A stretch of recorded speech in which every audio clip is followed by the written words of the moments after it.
माझं नाव जय. मी BAच्या शेवटच्या वर्षाला होतं. वनिता माझ्याच क्लासमध्ये होती. वनिताला मी BAच्या पहिल्या वर्षापासून ओळखतो. अजून आम्ही दोघे बोलत नाही, पण ती माझ्याशी एकदा चुकून बोलली, थोडं बाजूला होतोस का? तेवढंच मी तिला ओळखतो. म्हणजे माझा आणि तिचा काही खास असा संपर्क नाही, पण हीच एकतर्फी प्रेमाची छोटी ती गोष्ट. एक दिवस मी तिला विचारेन याच आशेने मी कॉलेजला येत होतो. असं वाटत होतं कधी हे कॉलेज संपतंय, चांगली नोकरी लागली आणि मग मी वनिताच्या आईबाबांना भेटेन आणि त्यांना लग्नाविषयी बोलणे करेन. खरंच मी किती स्वप्नात जगतोय. कधी कधी स्वप्न तुटेल अशी भीती पण वाटते. दररोज वनिताला लपवून पाहण्यात जी मज्जा असते ते सुख या जगात कुठेच नाही. तिचं दिसणं, तिचं वागणं, तिचं बोलणं, तिचं चालणं, प्रत्येक गोष्टीनं मी अक्षरशः वेडा झालो होतो. तिला मिळवण्याआधीच तिला गमावण्याची जास्त भीती वाटत होती.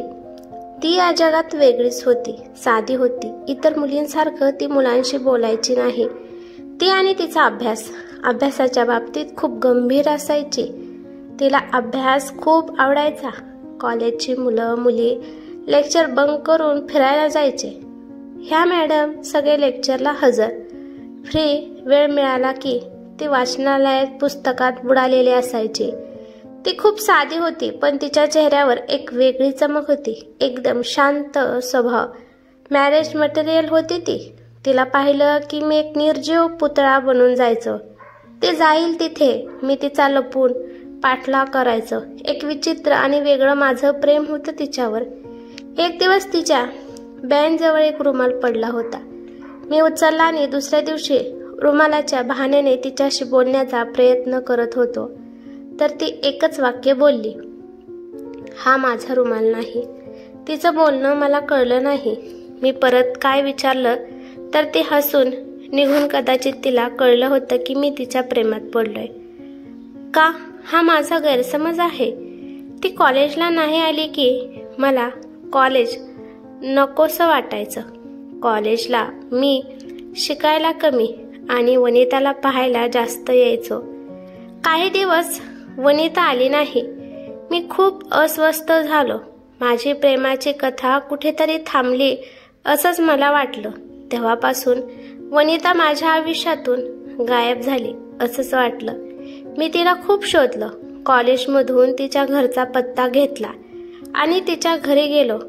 ती एका बैठ्या चाळीत राहत होती. तिला वडील नव्हते. तिच्या दरवाजा वाजवला आणि तो एक बाईने उघडला. मी म्हणालो, इथे वनिता राहते का? बाई म्हणाली, इथे कोणी वनिता राहत नाही. मला खूप आश्चर्य वाटलं. कॉलेजला पण खोटा पत्ता कसा दिला असेल? मी खूप माहिती काढल्यावर मला कळलं की तिची बहीण आमच्याच कॉलेजला FIBAला आहे. मी तिला भेटलो. मी म्हणालो, तू वनिताची छोटी बहीण रीना आहेस का? रीना म्हणाली, नाही, माझी कोणी बहीण नाही. असं काय होतंय मला काहीच कळत नाही. खूप वेळ गेला. मी अक्षरशः मरूनच गेलो होतं. वनिता कुठे सापडली नाही. माझे सगळे प्रयत्न संपले. कॉलेज संपलं. नंतर मी MA केलं, पण वनिताला विसरू शकलो नाही. नंतर मी एका कॉलेजला शिक्षक म्हणून नोकरीला लागलो. आता नोकरीला लागून 2 वर्ष झाले होते. घरात माझ्या लग्नाच्या महागे लागले. दररोज मला मुली बघण्यासाठी घरातून भावनिकरित्या समजूत काढण्यात येऊ लागली. पहिली मुलगी मी पाहायला गेलो. खरंच माझी लग्न करायची इच्छाच नव्हती. सगळेच खुश होते, पण माझी इच्छा नव्हती. तरी मी मुलगी पाहायला गेलो. मला आणि मुलीला बोलण्यासाठी टेरेसवर पाठवलं. मला काय बोलावं ते समजत नव्हतं. ती काय बोलत होती त्याच्याकडे माझं लक्ष नव्हतं. तिचं एकच वाक्य मी ऐकलं, माझं दुसऱ्या मुलावर प्रेम आहे, तुम्ही मला रिजेक्ट करा. तिचं बोलणं चालू असतानाच माझी नजर रस्त्यावर गेली आणि मी वनिताला पाहिलं. मी बारकाईने पाहिलं तर ती वनिताच होती. मी घाईघाईने बाहेर पडलो. सर्वांची माफी मागितली आणि सर्वांना अर्जंट काम आलं म्हणून निघालो. असं म्हणून मी धावत बाहेर आलो. वनिता रस्त्यावर नव्हती. मी पळत पळत सगळीकडे शोधलं, पण ती रस्त्यावरून गायब झाली होती. खरंच ती होती का तो माझा आभास होता हेच कळत नव्हतं. घरातल्यांचे फोनवर फोन येत होते. मी आईचा फोन उचलला. आई म्हणाली, कुठे आहेस तू? मी म्हणालो, अगं आमच्या कॉलेजमधले सर वारले, मला तिथं जावं लागलं. आई म्हणाली, बरोबर, घरी आल्यावर बोलू. थप्पा मारण्यात मला अक्षर मिळाला पाहिजे. मी फोन ठेवला आणि माझी नजर एका घराकडे गेली. तिथून एक लहान मुलगी पळत आली आणि तिच्या मागे वनिता होती. किती वर्षानंतर तिला पाहिलं होतं. तिच्या चेहऱ्यावरचं ते तेज कुठेतरी हरवलं होतं. एखाद्या आजारी व्यक्तीसारखी ती दिसत होती. मी शांत झालो. काही सुचत नव्हतं. मी वनिताला हाक मारली. मी म्हणालो, वनिता. तिने माझ्याकडे पाहिलं आणि नंतर नजर वळवून ती त्या मुलीला घरात घेऊन दरवाजा लावला. मी तो दरवाजा ठोकला. तिने तो उघडला. मी म्हणालो, अगं वनिता, मी जय, ओळखलं नाहीस का? वनिता म्हणाली, मी नाही ओळखलं आणि मी वनिता नाही. मी म्हणालो, काय? तू असं का बोलतेस? मी तुला चांगलं ओळखतो. तुझा चेहरा मी विसरू शकत नाही. 4 वर्षापूर्वी तू कॉलेजमधून गायब झाली होतीस, ते आता भेटते. वनिता म्हणाली, अहो माझं नाव रेश्मा आहे. मी म्हणालो, शक्यच नाही. वनिता, तू अशी का वागतेस? अगं मी तुझ्यावर. तोपर्यंत वनिता त्याला म्हणाली, तुम्ही इथून जा. मी म्हणालो, तू मला का टाळतेस? बरं, तुझं शिक्षण किती झालंय? वनिता म्हणाली, मी 10वी नापास आहे. मी म्हणालो, वा, खोटं बोलला, तुला जमलं नाही. 10वी नापास झालेल्या मुलीला ती आमच्या कॉलेजतर्फे मिळालेली ट्रॉफी कुठून आली? ही ट्रॉफी तुला कॉलेजच्या चित्रकलेच्या स्पर्धेत मिळाली होती. तू फसलीस आता. वनिता म्हणाली, हो मीच आहे वनिता. मी म्हणालो, तू कॉलेज का सोडलंस? ही मुलगी कुणाची? तू कुठे गायब झालीस? तुझ्या घरातले तुझी ओळख का लपवत आहेत? वनिता म्हणाली, ही माझी मुलगी आहे. मी म्हणालो, काय? तू लग्न कधी केलंस? वनिता मोठ्याने रडायला लागली. काय झालं, नीट सांगशील का? वनिता म्हणाली, माझं लग्न नाही झालं. मी म्हणालो, मग ही मुलगी कुणाची? वनिता म्हणाली, हिला जन्म मीच दिलाय, पण हिची खरी आई मी नाही. मी म्हणालो, तू वेडी झालीस का? वनिता म्हणाली, मी तुला सगळं नीट सांगते, तू फक्त शांत हो. मी म्हणालो, मला तुझ्याकडून ही अपेक्षा नव्हती. का केलंस असं? माझं तुझ्यावर खूप प्रेम होतं. मी तुला लग्नासाठी मागणी घालणार होतो. 4 वर्ष मी तुझ्या आठवणीत वेडा झालो होतो. मला माहीत होतं जय, तुझं माझ्यावर प्रेम आहे आणि माझं पण तुझ्यावर प्रेम होतं. पण आता सगळं संपलं. आयुष्य कुठेतरी हरवलं. मला माफ कर. मी म्हणालो, का असं केलंस? कॉलेज चालू असताना एक दिवस आईला अचानक हॉस्पिटलमध्ये ॲडमिट करावं लागलं. डॉक्टरांनी सांगितलं तिला हृदयविकार आहे. तिचं ऑपरेशन करावं लागेल. ऑपरेशनासाठी 5 ते 6 लाख रुपये खर्च येईल. आमची परिस्थिती खूप खराब होती. राहायच्या घराचं भाडं देणं अवघड होतं. हा ऑपरेशनचा खर्च कुठून देणार? पण ऑपरेशन करणं गरजेचं होतं. आई जिथं जिथं धुणी भांडी करायची तिथे मी आणि माझी छोटी बहीण धुणी भांडी करायला लागलो. पण पैशाचा प्रश्न कसा सोडवावा हेच कळत नव्हतं. आणि एक दिवस डॉक्टरांचा फोन आला. डॉक्टर म्हणाले, वनिता का?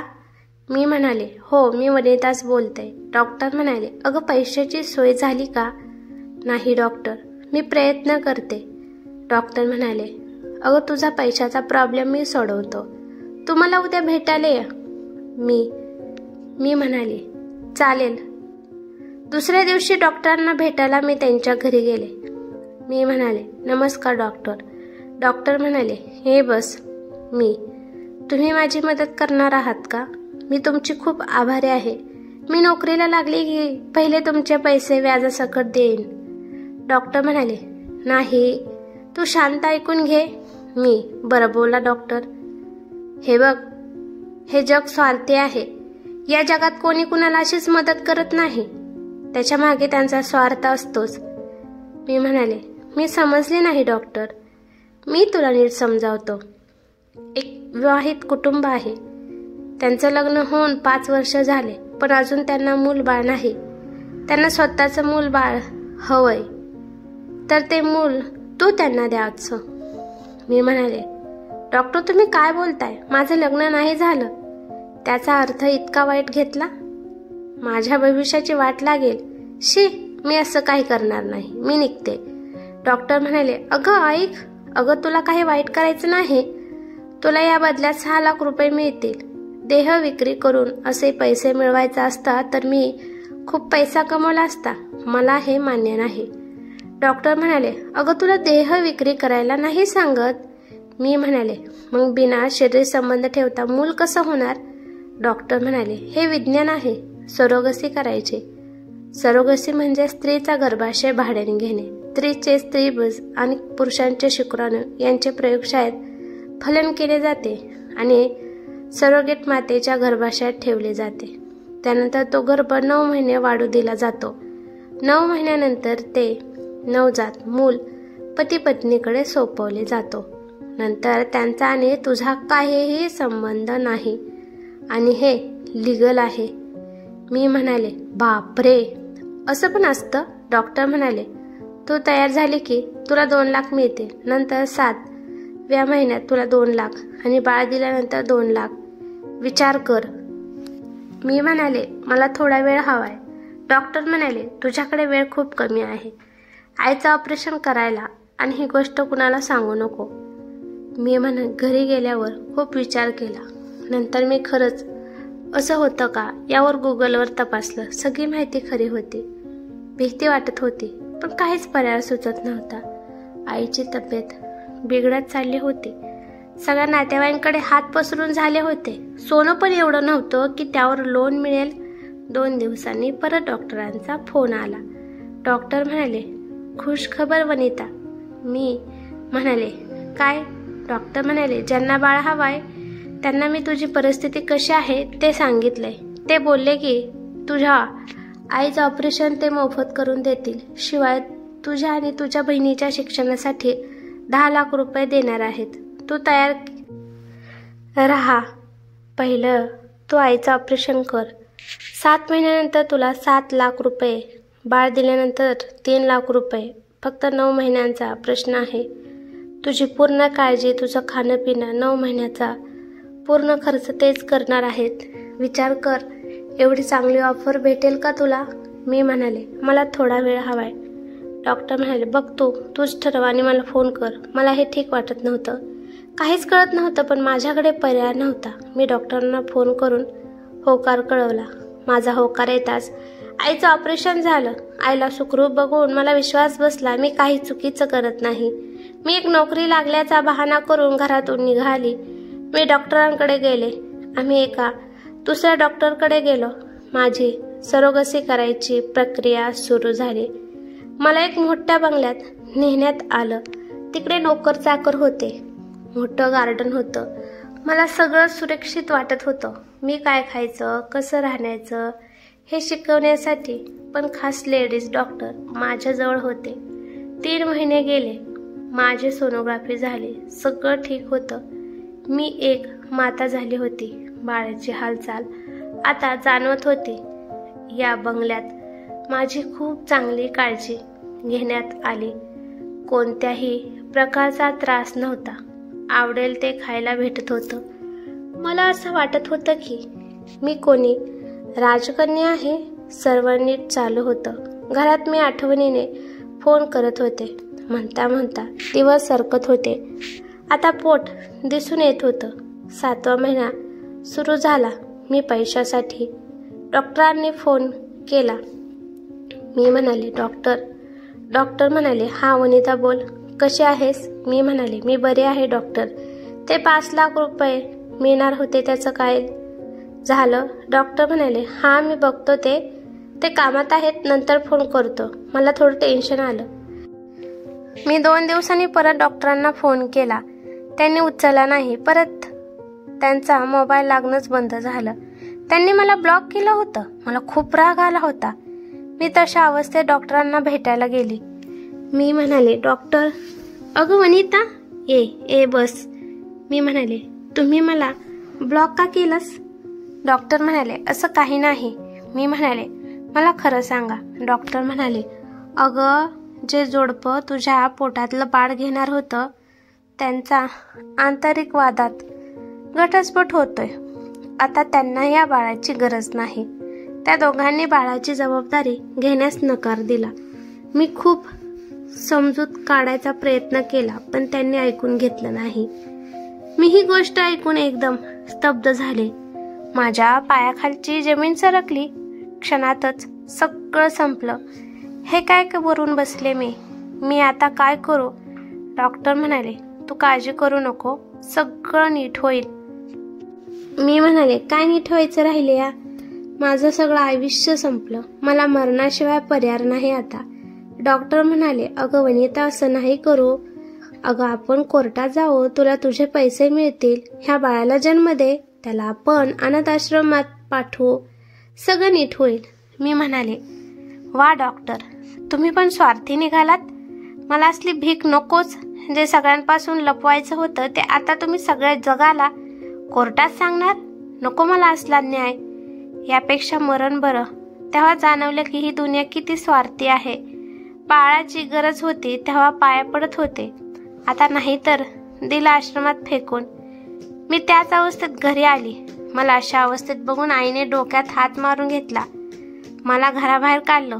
मी सगळं घडलं ते तिला सांगितलं, पण तिला पटलं नाही. तिचं एकच गोष्ट म्हणाली, मी मेले असते तर काय झालं असतं? तुला हे उद्योग कुणी करायला सांगितले होते? तू आजपासून आमच्यासाठी मेलीस. तुला या घरात जागा नाही. तेव्हा घर सोडलं. नंतरचं आयुष्य खूप बदललं. लोकांच्या बघण्याच्या नजरा बदलल्या. कुठेहीच जगणं कठीण झालं होतं. पण आता बाळाशिवाय माझं कोणी नव्हतं. एका अनाथ आश्रमात जेवण बनवायला आचारी हवा होता. मी तिथे गेले. मला तिथे खूप चांगली माणसे भेटली. त्यांनी माझी काळजी घेतली. मी पण त्या अनाथ आश्रमाला माझं समजलं. ही गोड परी तिथे जन्माला आली. मी माझं शिक्षण पूर्ण केलं. माझ्या पदवीनंतर मी छोटी नोकरी केली. अनाथ आश्रम माझं घर झालं. पण काही महिन्यांनी तिथे पण राहणं कठीण झालं, कारण त्या अनाथ आश्रमाचा संस्थापक माझ्यावर वाईट नजर ठेवून होता. मी कशीबशी तेथून सटकले आणि आता इथे राहते. कोण नाही माझं.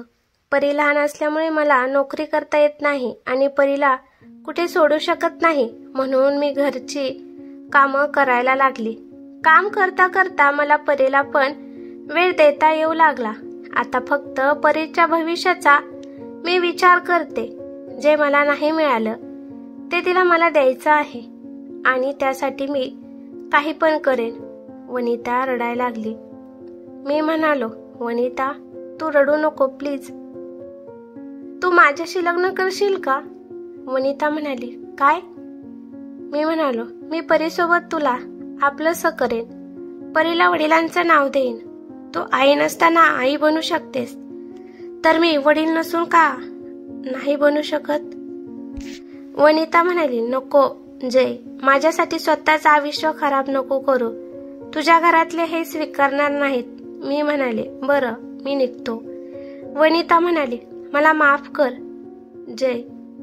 काय माहिती, वनिताला भेटून मला एक सुख मिळालं होतं. मी घरी आलो. घरी माझे सगळे वाट बघत होते. मी घरी येताच आई म्हणाली, हे घे पाणी. कशामुळे सर वारले रे? मी म्हणालो, आई, मी खोटं बोललो. आई म्हणाली, अरे का खोटं बोलला? ते जाऊ दे. तुला मुलगी कशी वाटली? बाबा म्हणाले, मुलीच्या घरातल्याने तुला पसंत केलंय. पुढच्या महिन्यात साखरपुडा करून घेऊ. मी म्हणालो, मला लग्न नाही करायचं. बाबा म्हणाले, का? पण मी म्हणाले, माझं वनितावर प्रेम आहे आणि आम्हाला एक मुलगी आहे. आई म्हणाली, काय? लग्नाआधी एका मुलीच्या आयुष्याची वाट लावलीस? आईने खूप मारलं. आई खूप रडायला लागली. बाबांनी खूप शिव्या दिल्या. घरात सगळे माझ्यावर नाराज होते. 2 दिवस माझ्याशी कोणीच बोललं नाही. मी पण माझी कपड्यांची बॅग भरली. घरात सगळे बसले होते. मी म्हणालो, माझ्याकडून चुकी झाली, ती मला मान्य आहे. मी त्या मुलीशी लग्न करायला जातोय. मी घर सोडून जातोय. माझ्यामुळे तुम्हाला सर्वांना जो त्रास झाला आणि जो त्रास होईल त्यासाठी मी मनापासून माफी मागतो. त्यांना हे सांगता सांगता मी घर सोडलं. आज मी एका मुलीसाठी आई बाबांना सोडतोय. मला देव यासाठी कधीच माफ करणार नाही. पण आता वनिताला आणि परीला माझी गरज आहे. देवाला कळेल माझ्या मनातलं. वनिताला भेटलो. तिला सांगितलं, माझं तुझ्यावर तेव्हा पण प्रेम होतं, आता पण आहे. मला फक्त तुझ्याशीच लग्न करायचं आहे. हे ऐकून तिने मला घट्ट मिठी मारली आणि ती रडायला लागली. तेवढ्यात माझा फोन वाजला. फोन बाबांचा होता. बाबा म्हणाले, स्वतःला जास्त शहाणा समजू नकोस.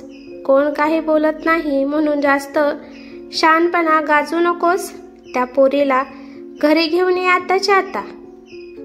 मी वनिता आणि परीला घरी घेऊन आलो. आई म्हणाली, पोरी माफ कर. आमच्या पोरामुळे तुझ्यावर ही वाईट वेळ आली. माझी नात कुठे? अगं पण तू तर यायचा आमच्याकडे. का सगळा त्रास एकटीने सहन केलास? तुझे आई बाबा कुठे आहेत?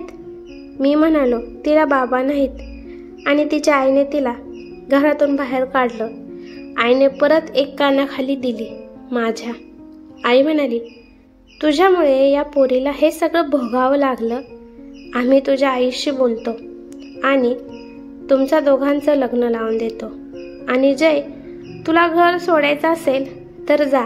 माझी सून आणि माझी नात माझ्यासोबतच राहील. आई बाबा मला माफ करा. आईने रडत मला घट्ट मिठी मारली. आमच्या लग्नाची तयारी सुरू झाली.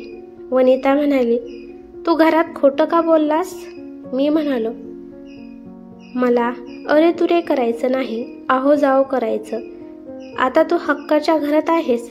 वनिता म्हणाली, का हो तुम्ही असं का केलं? स्वतः वाईटपणा का घेतला?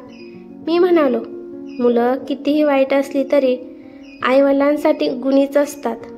ते माझी कोणतीही चूक हसत गिळतात.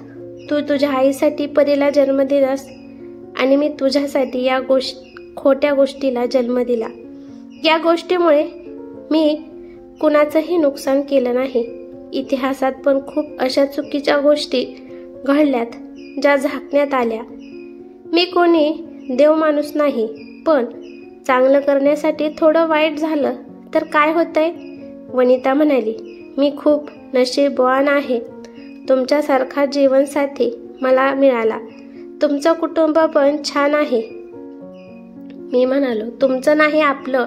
काही दिवसांनंतर वनिताची आई बहीण पण एक झाले. आमचं लग्न झालं. सगळे खुश होते. आता आम्ही दोघे नोकरी करतो. या जगातलं सर्वात मोठं सत्य हेच आहे की जे होत असतं ते आपल्या चांगल्यासाठीच होत असतं. काही वर्षांनी वनिताला डॉक्टरांचा परत फोन आला. वनिता म्हणाली, बोला डॉक्टर. डॉक्टर, खुश खबर आहे. अगं त्या दोघांचं परत जुळलंय आणि त्यांना ते बाळ हवंय. त्या बदल्यात ते लगेच 1 कोटी द्यायला तयार आहेत. वनिताने डॉक्टरांचा फोन कट केला आणि डॉक्टरांना ब्लॉक केलं. ही कथा कशी वाटली ते मला कमेंट करून नक्की सांगा. कथा आवडली तर लाईक शेअर नक्की करा आणि चॅनलवरती नवीन असाल तर चॅनलला सबस्क्राईब करा. धन्यवाद.